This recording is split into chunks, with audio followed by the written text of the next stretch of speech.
Hello and welcome back to another video. So in this video I'm making a diorama featuring, you guessed it, Venusaur. While cleaning up I found my old Pokémon card collection from when I was young. I was reminded that I never got my favorite Pokémon, Venusaur. And that sucked, so now I want to make my younger self happy by making a diorama instead. I am making most of this model out of clay and start this project out with a sketch and an armature to get the scale right from the beginning.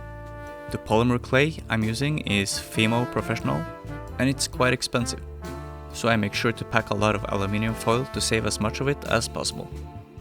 I still had to use the whole 57-gram pack of Fimo though, but then again, Venusaur is not the slimmest of Pokemon. Off camera, I have a printout of the reference so I don't wander too far from the illustration.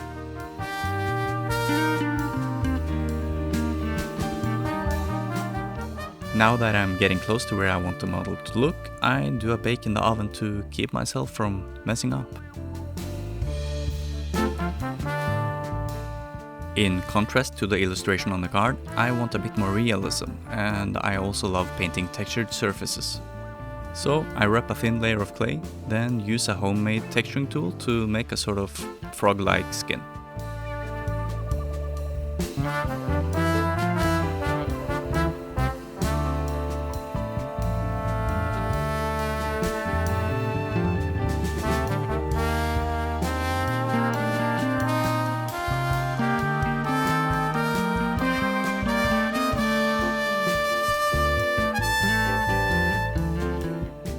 Pre-baked claws are jammed into the soft clay layer before the second bake. Now it's time to make the palm flower thing on Venusaur's back, and I'm starting with a stick. I glue strips of the excess bark to it and to the end. The flower petals are sketched and cut out from a sheet of EVA foam.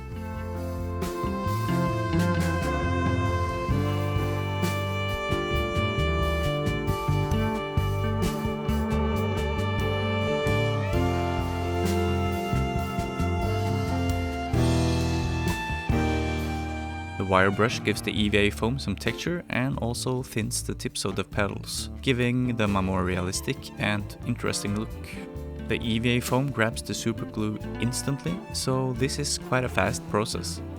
I use a bit more of the thin bark from the stick to blend the petals to the trunk. Now I glue some cheap plastic vines to the trunk as well. These are going to give extra detail to the model and also insinuate the vine whips Venusaur is known to use as weapons.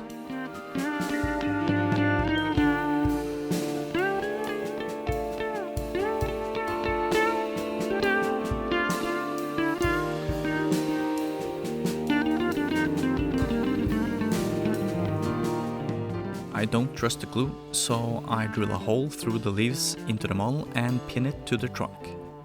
With a liberal amount of wood glue, they are going nowhere.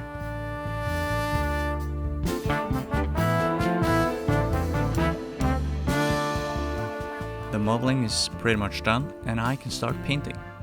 It will probably not be a problem, but to make sure the paint sticks and at the same time help me with highlights and shadows, I prime the model with a white zenithal highlight. Unfortunately, I lost the footage of how I painted the flowers, so this is a recreation.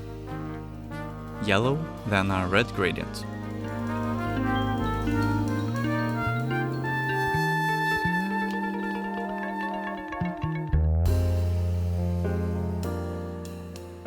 I mixed up a blue, and I regret not thinning it more with water before painting. I lost most of the effect of the prime, but it's not too bad. I just need to focus more on the highlights.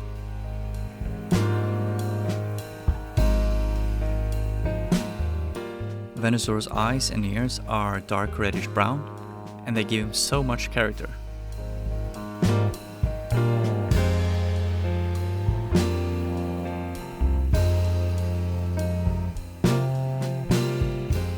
I want to bring out the skin texture more, so I paint a brown wash all over the body and face. I now go back and paint the light blue on the elevator areas in the skin, leaving the dark recesses untouched.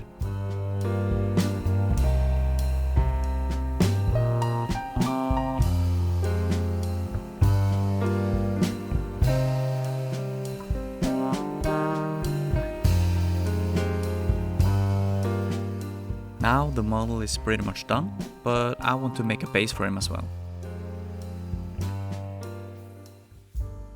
I don't own a circle cutter jig, so I use an old round ashtray as a guide. I wasn't able to cut a perfect circle, but with a little sanding, it gets pretty close.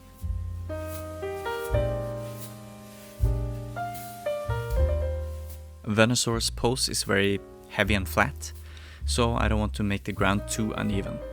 But a little makes a big difference compared with a completely flat surface. This Vallejo earth texture is getting a bit dry and old, so despite its price, I'm not too worried about using quite a bit of it. And it looks great. I now sprinkle on some sifted sand and jam the model into the still soft dirt. Having him sink into the ground helps sell the illusion that he's a chunky boy. I was considering just adding more earth texture to connect the leg to the base, but the ground could use more interesting elements anyway, so I blend in this plastic rock. Now I spray the base with isopropyl alcohol, then add watered down Mod Podge. You don't have to wait this long, but I let it dry overnight and everything is now sealed. I thought it would be a good idea to add some paper leaves to the base, like the ones on the model, to further connect the model to its environment, but also to bring the base back from realistic to that semi-realistic style. Some smaller sticks and roots add additional interest to the base.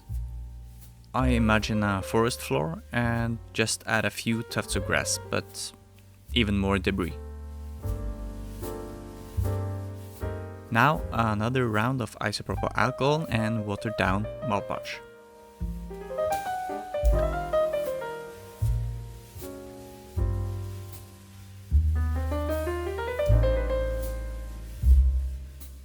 I like to experiment with washes and not just be dependent on the product straight from the bottles, and I mix brown wash, darker brown ink and paint thinner.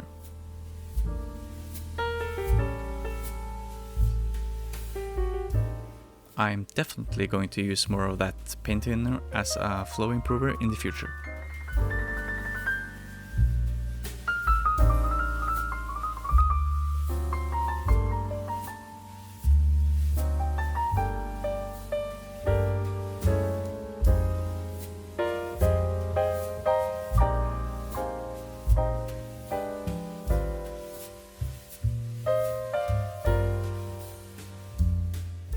Finally, I stipple the base with wood glue, then sprinkle on some fine turf flocking.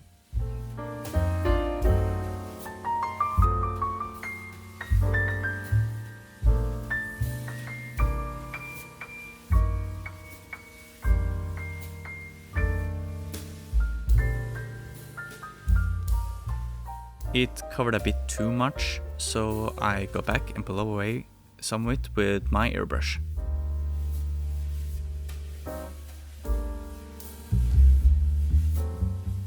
The last step of this build are painting the base black and painting the moss with bright yellowish green to add additional variation to the green base.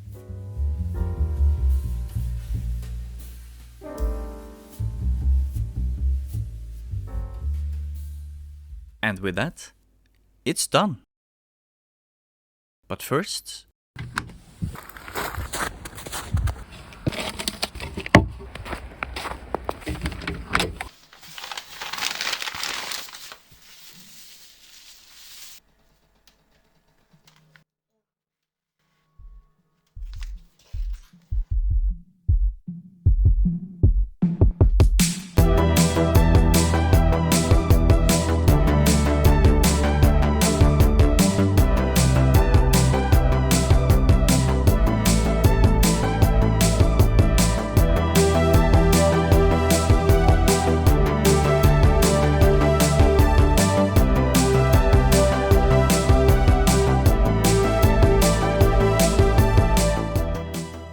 As you saw, there are still a few Pokemon cards missing from my collection.